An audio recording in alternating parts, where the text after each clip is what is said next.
See,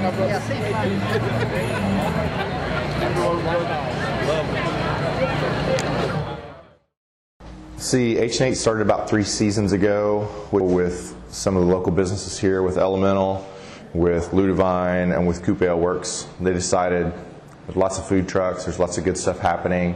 This is kind of a great way to kind of get people downtown, because 5 o'clock rolls around, people in Oklahoma City feel like the sidewalks roll up. So it's kind of our way of saying, this is what it really looks like to live down here. The first month we had it, there were 2 trucks, maybe 3. It might have been 3 trucks. This last month we had 24. So the first time we had the event, we maybe had 100 people.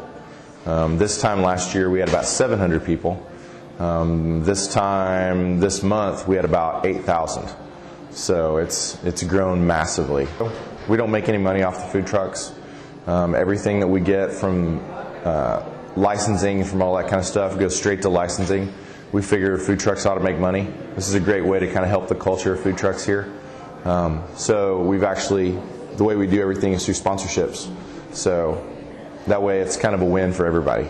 As it's gotten so big, the city actually talks to us.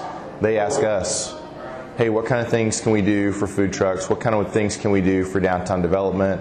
They're having conversations with us, and even conversations like OG&E. Like, we're talking with OG&E about how do we improve this neighborhood. We're talking with them about how do we add street lights, how do we add some things that are kind of more community development stuff. Because if all we do is have an event and it's kind of wasted, you know, anybody can have a party. You know, kind of one of our inherent goals is we want to leave the place better than we found it. People that own the property around here really support H&8th. They've really bent over backwards to kind of try and help us out. And the funny thing is, and I know that they get this, but part of what's funny about it is there are actually 2 tenants now that moved down here purely because this happens on the last Friday. You know, we have a guy that's running for mayor, that he's here because it's good visibility, and it's the kind of visibility that he wants.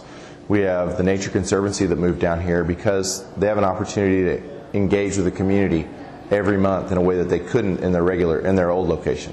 So they've moved down here, and they've been great partners for us. And the interesting thing that we're seeing also is, like, other cities like New York, New Orleans, Portland, Austin, LA, Atlanta, Chicago have all contacted us asking how it is that we built this network of trucks.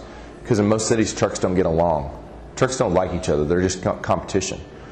But somehow, and I don't know if it's the nature of Oklahoma City or just the nature of how the kind of the collective has grown, they all know that when they do stuff together, everybody wins. It's, you know, 1 truck parked on a corner is fine. 4 trucks parked on a corner draws infinitely more people because they kind of understand the whole density conversation. So they're able to get here, and a lot of times, and I even had this conversation this month with new trucks that are coming online. There are tons of new trucks that this is their coming out party is H&8th. This is the first thing that they do because this is a great introduction to the community, but it's also a great introduction to other trucks because they're coming in going, hey, I've seen you guys around, but we've never actually met, and they're having conversations.